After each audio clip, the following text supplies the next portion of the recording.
दोस्तों आज हम पढ़ेंगे सामान्य अध्ययन पर आधारित कुछ महत्वपूर्ण प्रश्न जो कि आपकी आने वाली तमाम परीक्षाओं, खास तौर पर दिसंबर माह में होने वाली आरओ एआरओ का जो री एग्ज़ाम होगा उसके लिए तो बहुत ही इंपॉर्टेंट है। और इसके अलावा यूपी पीसीएस और अन्य एक दिवसीय परीक्षाओं के लिए बहुत ही इंपॉर्टेंट क्वेश्चन होंगे, सामान्य अध्ययन के प्रश्न होंगे जो कि बहुत ही इंपॉर्टेंट हैं। तो चलिए शुरुआत करते हैं आज के कुछ प्रश्नों की, समय को नष्ट ना करते हुए। तो देखिए पहला क्वेश्चन आपकी स्क्रीन पर है, ज्वालामुखी पर्वत माउंट पोपा कहाँ स्थित है। तो देखिए ज्वालामुखी पर्वत माउंट पोपा जो है ये कहाँ पर है, ये म्यांमार में है। ठीक है, आपको याद रखना है माउंट पोपा ये म्यांमार में है। क्वेश्चन नंबर 2 देख लेते हैं, कांटो मैदान निम्न में से किस देश में स्थित है। तो देखिए भाई कांटो मैदान कहाँ पर है, ये जापान में है। कहाँ पर है, जापान में है। हम बहुत ही फास्ट रिवीजन करेंगे इन क्वेश्चनों का जो कि आपकी परीक्षा में बहुत ही अच्छे रहेंगे और ये 4 चांद लगा देंगे। तो देखिए क्वेश्चन नंबर 3 देख लेते हैं, मरुस्थल मोजावे किस देश में स्थित है। तो देखिए भाई मरुस्थल मोजावे जो है ये यूएसए में स्थित है। क्वेश्चन नंबर 4 देख लेते हैं, निम्न में से कौन सा युग्म सही सुमेलित नहीं है। तो देखिए इसमें कहा गया कि कौन सा युग्म सही सुमेलित नहीं है। तो देखिए इसमें सभी सही सुमेलित है लेकिन ऑप्शन नंबर डी सही सुमेलित नहीं है, जबकि जोंडा अर्जेंटीना सही सुमेलित है, यूब सूडान, ठीक है, और खाजरी अजरबैजान से संबंधित है, लेकिन कोसावा चीन से संबंधित नहीं है। कोसावा क्या है, कोसावा ठंडी स्थानीय पवन है जो सर्वोच्च क्षेत्रों में चलती है। चलिए देख लेते हैं क्वेश्चन नंबर 5 क्या कहता है। तो क्वेश्चन नंबर 5 है, तो देखिए भाई आइनू जनजाति किस क्षेत्र में पाई जाती है। तो जनजाति कौन सी है, आइनू। तो देखिए आइनू जनजाति जो पाई जाती है ये पाई जाती है जापान में। ठीक है, आइनू जापान, ऐसे करके आप इसको याद रख लेंगे। चलिए देखते हैं अगला क्वेश्चन क्या कहता है। तो देखिए भाई अगला क्वेश्चन है क्वेश्चन नंबर 6, निम्नलिखित कथनों पर विचार कीजिए। नील नदी श्वेत नील एवं ब्लू नील के मिलने से बनी है। ठीक है, उसके बाद देखिए क्या कहा गया इसमें कि श्वेत नील का उद्गम विक्टोरिया झील से, जबकि ब्लू नील का उद्गम इथोपिया के पठार से होता है। और तीसरा जो स्टेटमेंट दिया हुआ है, ब्लू नील उत्तरी सूडान की राजधानी खार्तूम के समीप श्वेत नील से मिलने के बाद नील नदी कहलाती है। उपरोक्त कथनों में से कौन सा कथन सही है। तो देखिए ऑप्शन नंबर डी, यानी कि तीनों कथन बिल्कुल सही दिए हुए हैं। क्वेश्चन नंबर 7 देख लेते हैं। क्वेश्चन नंबर 7 है, तो देखिए विषुवत रेखा निम्न में से किन किन देशों से होकर गुजरती है। Uganda, गेबन, जायरे, Kiribati, Ecuador. तो दोस्तों इन सभी देशों से विषुवत रेखा गुजरती है। 1 2 3 4 और 5 इस सभी देशों से विषुवत रेखा गुजरती है, ये आपको याद रखने हैं सारा देश। चलिए देखते हैं क्वेश्चन नंबर अगला क्या कहता है। तो भाई अगला क्वेश्चन है, डॉन सोसाइटी की स्थापना सतीश चंद्र मुखर्जी द्वारा किस पृष्ठभूमि में की गई थी। तो देखिए ऑप्शन नंबर बी, भारतीय विश्वविद्यालय आयोग की रिपोर्ट, ठीक है, की पृष्ठभूमि पर की गई थी। ठीक है, चलिए देखते हैं क्वेश्चन नंबर 9 क्या कहता है। तो देखो 9वां क्वेश्चन है, बांसखेड़ा अभिलेख पर किसके हस्ताक्षर अंकित हैं। तो देखिए बहुत ही इंपॉर्टेंट क्वेश्चन है कि बांसखेड़ा अभिलेख पर किसके हस्ताक्षर अंकित हैं। तो आपका जवाब हो जाएगा हर्ष के। किसके, हर्ष के। जो बांसखेड़ा अभिलेख है उस पर हर्ष के हस्ताक्षर अंकित हैं। चलिए देखते हैं क्वेश्चन नंबर 10 क्या कहता है। तो देखो क्वेश्चन नंबर 10 है, 1881 में फैक्ट्री अधिनियम ने कारखानों में किस आयु से कम के बच्चों के नियोजन पर प्रतिबंध लगाता है। ठीक है, तो देखिए 1881 का जो फैक्ट्री अधिनियम था वो 9 वर्ष से कम आयु के बच्चों पर प्रतिबंध लगाता है कि वो फैक्ट्री में काम नहीं करेंगे। तो देखिए इसका पढ़ लेते हैं व्याख्या। 1881 के फैक्ट्री अधिनियम ने कारखानों में 7 से 12 वर्ष से कम आयु के बच्चों को, ठीक, बच्चों के नियोजन पर प्रतिबंध लगाया तथा 7 से 12 वर्ष तक के बच्चों को अधिकतम अवधि 9 घंटे तक की गई थी।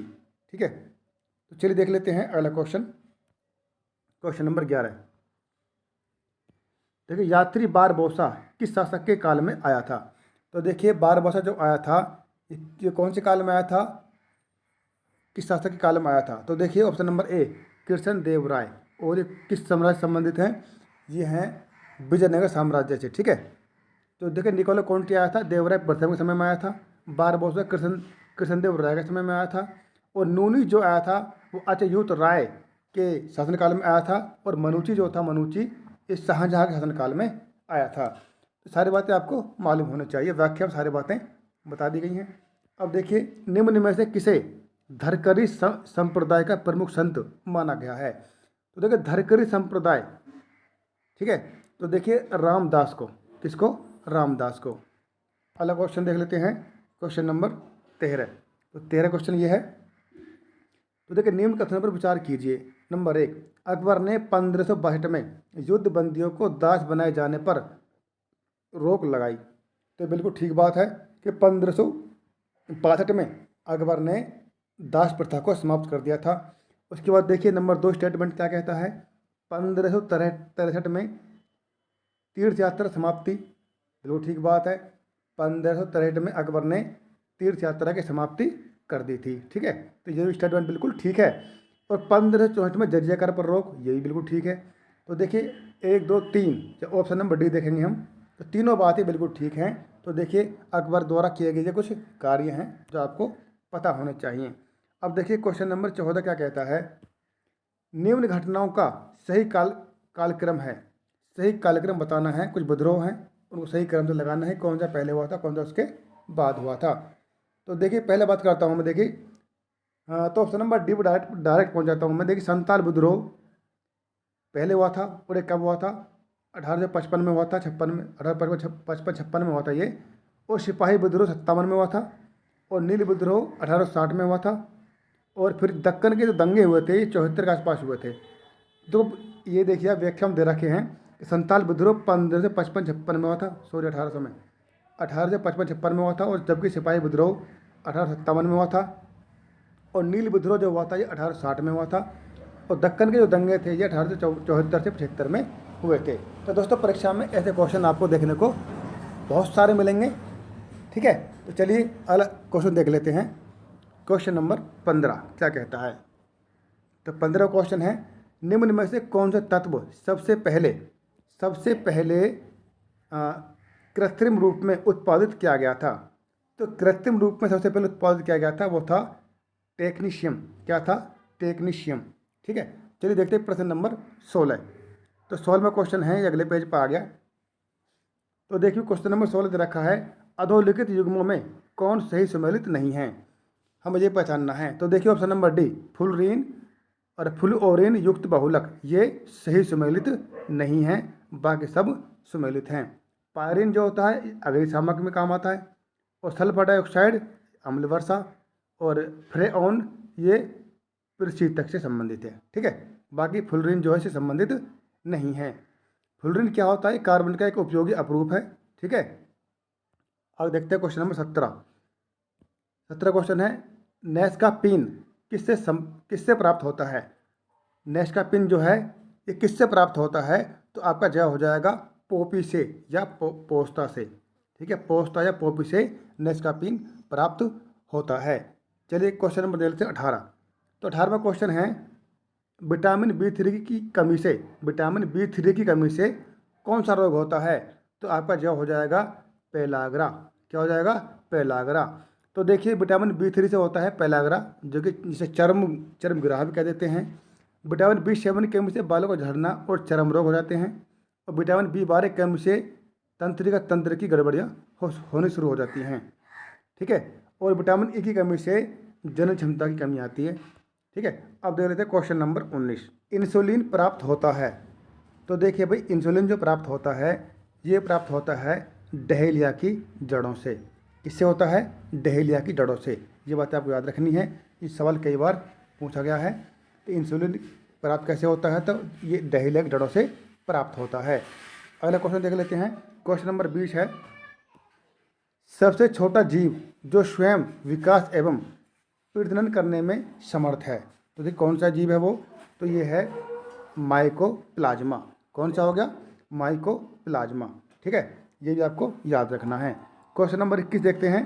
तो 21वां क्वेश्चन है, निर्धनता का दुष्चक्र की अवधारणा संबंधित है।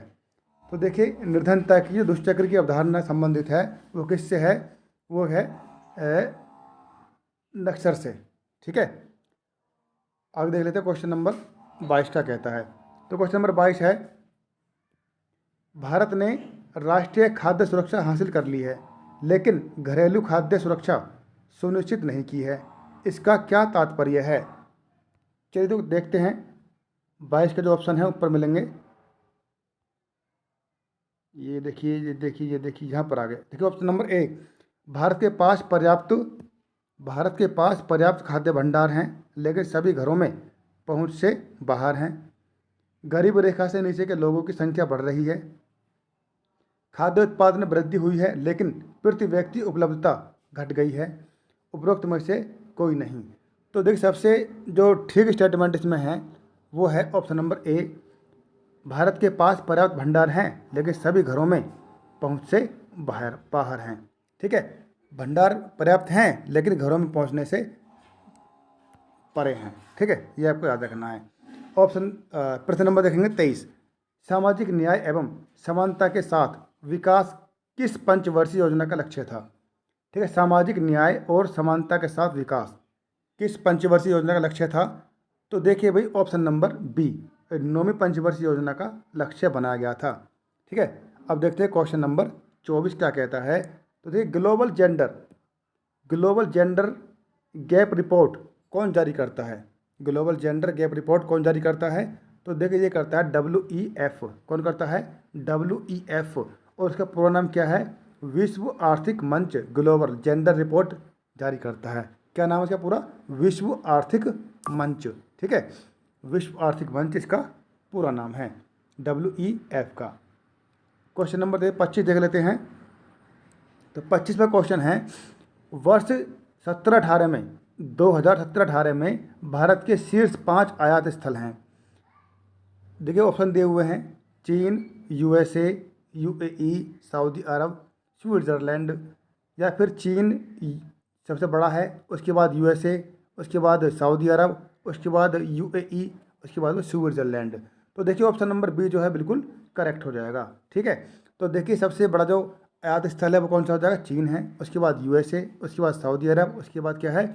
UAE, उसके बाद में स्विट्ज़रलैंड है।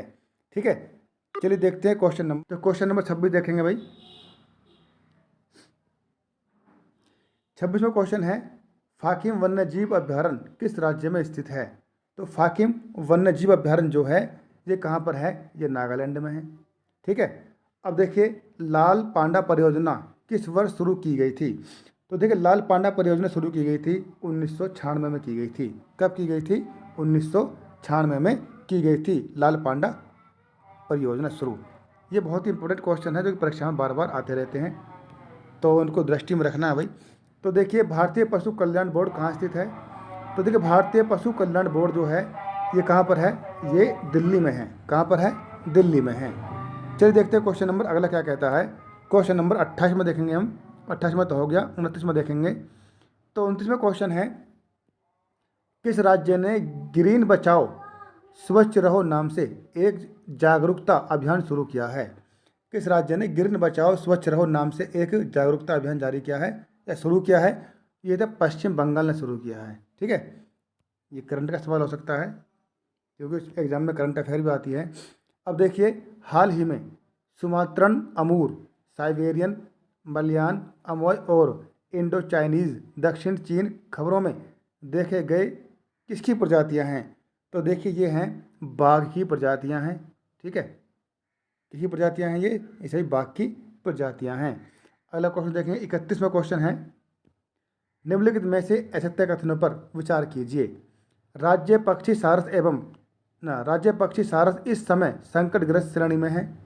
संपूर्ण विश्व का 40% यूपी में ही सारस मिलते हैं। क्या यह बात सही है? अब देखिए हमें बताना है असत्य। एशिया एवं भारत का सबसे बड़ा बिजली लोकोशेड मुगल सराय में स्थित है। क्या था ये? एशिया एवं भारत का सबसे बड़ा बिजली लोकोशेड मुगल सराय में स्थित है। तो ये बात बिल्कुल ठीक है, पहले भी ठीक है। अब देखिए वाराणसी में नेशनल पैराशूट ट्रेनिंग का कॉलेज स्थित है। वाराणसी में नेशनल पैराशूट का ट्रेनिंग कॉलेज, तो देखिए ये वाराणसी में नहीं है, ये कहाँ पर है? ये आगरा में है। नेशनल पैराशूट जो है ये आगरा में है। ये ऑप्शन नंबर सी से गलत हो जाएगा। उत्तर प्रदेश में रेलगाड़ी 1859 में इलाहाबाद से कानपुर तक चलाई गई थी। ये बिल्कुल ठीक जवाब है। ठीक है, तो देखो ऑप्शन नंबर सी इसमें गलत हो जाएगा। तो वाराणसी में नेशनल पैराशूट ट्रेनिंग का कॉलेज नहीं है, और ये कहाँ पर है? ये आगरा में स्थित है। चलिए देखते हैं क्वेश्चन नंबर 32 क्या कहता है। तो 32 में क्वेश्चन है, रामलीला किसका सुप्रसिद्ध चित्र है? तो देखिए रामलीला जो चित्र है किसका है? ये ए भवानी चरण का है।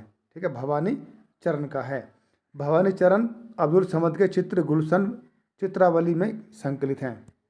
अब देखते हैं क्वेश्चन नंबर अगला क्या कहता है। क्वेश्चन नंबर 33 में क्वेश्चन देखेंगे हम। तो 33 में क्वेश्चन है, निम्न कथनों में सत्य कथनों पर प्रकाश डालिए या विचार कीजिए। तो देखो कुछ कथन दिए हुए हैं, हमें उनमें से पहचानने हैं कि सही कौन कौन से हैं और गलत कौन कौन से हैं। तो देखिए पहला स्टेटमेंट है, महोबा जिले के करहर कला में 10 मेगावाट क्षमता का सोलर पावर प्लांट लगाया गया है। तो ये बिल्कुल सही बात है।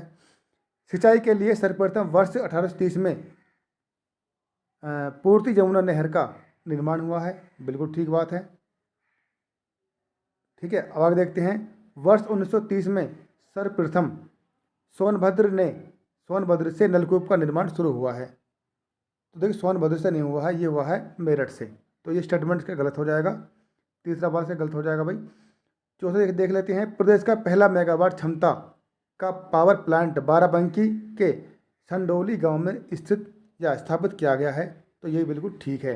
तो पहला, दूसरा और चौथा, पहला, दूसरा और चौथा, तो देखिए ऑप्शन नंबर ए में दिए हुए हैं, पहला, दूसरा और चौथा बिल्कुल ठीक हो जाएंगे। वन महोत्सव का कब प्रारंभ हुआ और इसका नारा क्या था? तो वन महोत्सव का प्रारंभ कब हुआ था, इसका नारा क्या था?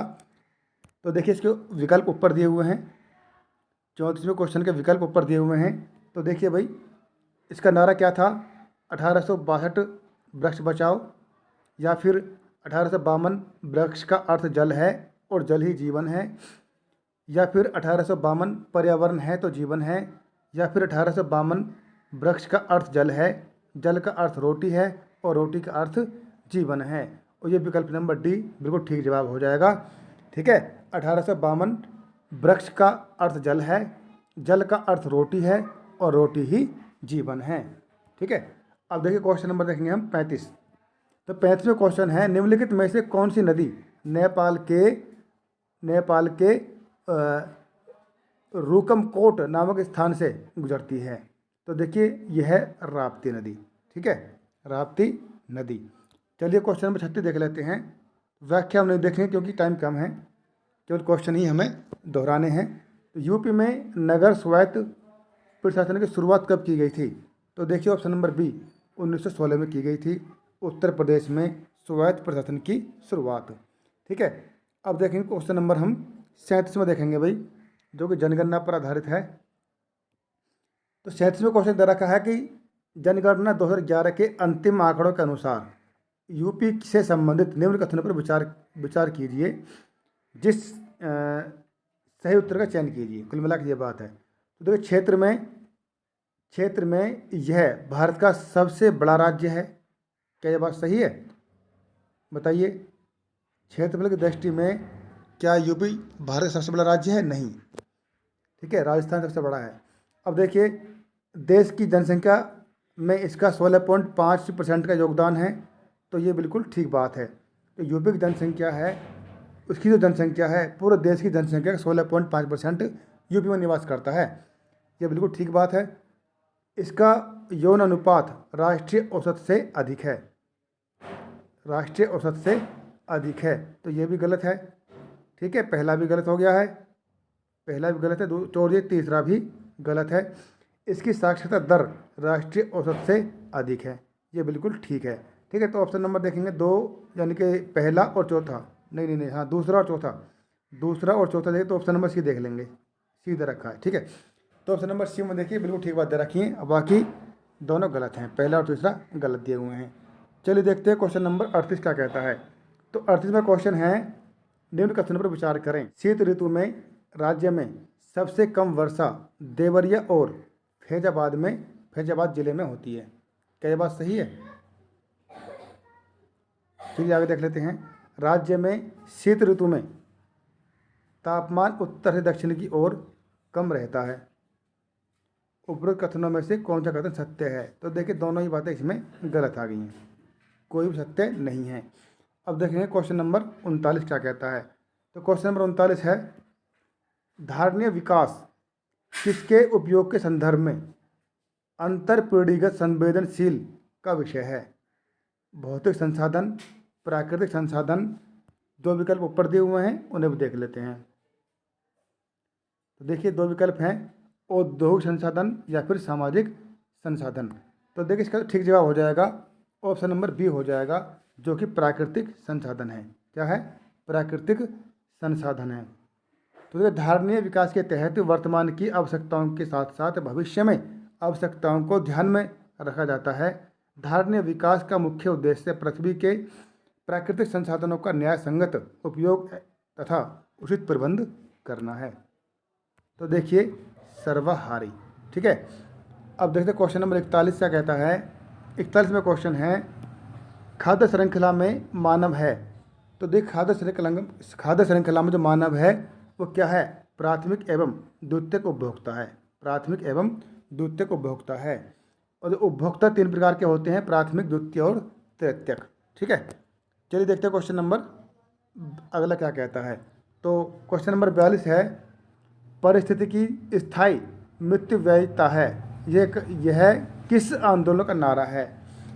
परिस्थिति की स्थायी मितव्ययिता है, यह किस आंदोलन का नारा था? तो ये था चिपको आंदोलन का।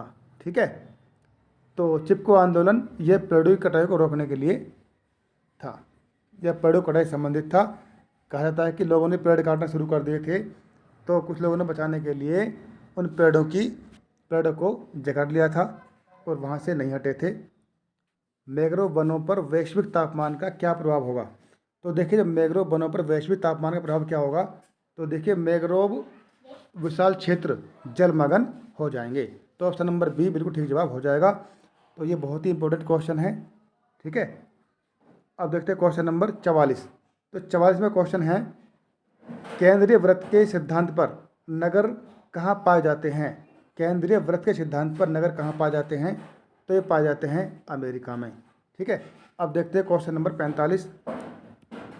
कच्ची बस्तियों को कैंसर किसने कहा? कच्ची जो बस्तियाँ थीं, कच्ची बस्तियों को कैंसर किसने कहा था? तो देखिए डेविड हंटर ने कहा था, कच्ची बस्तियों को कैंसर कहा था। ठीक है, चलिए देख लेते हैं क्वेश्चन नंबर अगला क्या कहता है। तो क्वेश्चन नंबर 46 है, किसने कहा राष्ट्रपति का आपातकालीन अधिकार संविधान के साथ धोखा है? तो ये कहा था के.एम. नामबियार ने कहा था। क्या कहा था? राष्ट्रपति का आपातकालीन अधिकार संविधान के साथ धोखा है। अगला सवाल देख लेते हैं हम। क्वेश्चन नंबर 47, किस संविधान संशोधन अधिनियम द्वारा संपत्ति का मूल अधिकार हटा दिया गया था? तो देखिए बहुत ही प्यारा क्वेश्चन है। तो देखिए ये था 44वें संविधान संशोधन के द्वारा संपत्ति का अधिकार हटा दिया गया था। ये छोटे छोटे क्वेश्चन आपको बिल्कुल याद होने चाहिए। चलिए देखते हैं क्वेश्चन नंबर 45 क्या कहता है, कच्ची वस्तुओं को कैंसर किसने कहा था? ये तो हो गया। तो देखिए क्वेश्चन नंबर 48 देखेंगे हम। 48 में क्वेश्चन है, भारत के राष्ट्रपति के उम्मीदवार के प्रस्ताव का अनुमोदन कम से कम कितने निर्वाचकों द्वारा किया जाना चाहिए? तो देखिए इसका जो ठीक जवाब हो जाएगा ऑप्शन नंबर डी, कम से कम 50 निर्वाचकों द्वारा होना चाहिए।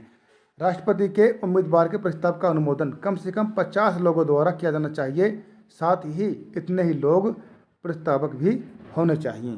ठीक है, चलिए देखते हैं क्वेश्चन नंबर 49। तो 49 में क्वेश्चन है, भारत के संविधान सभा का गठन किया गया था? तो भारत के संविधान की सभा का गठन किया गया था, वो किया गया था कैबिनेट मिशन योजना के अंतर्गत। कैबिनेट मिशन योजना के अंतर्गत किया गया था भारतीय संविधान सभा का गठन। अब देख लेते हैं क्वेश्चन नंबर 50। तो क्वेश्चन नंबर 50 है, भारतीय संविधान के अनुच्छेद 330 से 342 तक किससे संबंधित हैं? जो भारतीय संविधान के अनुच्छेद हैं 330 से लेकर के 342 तक, वो किससे संबंधित हैं?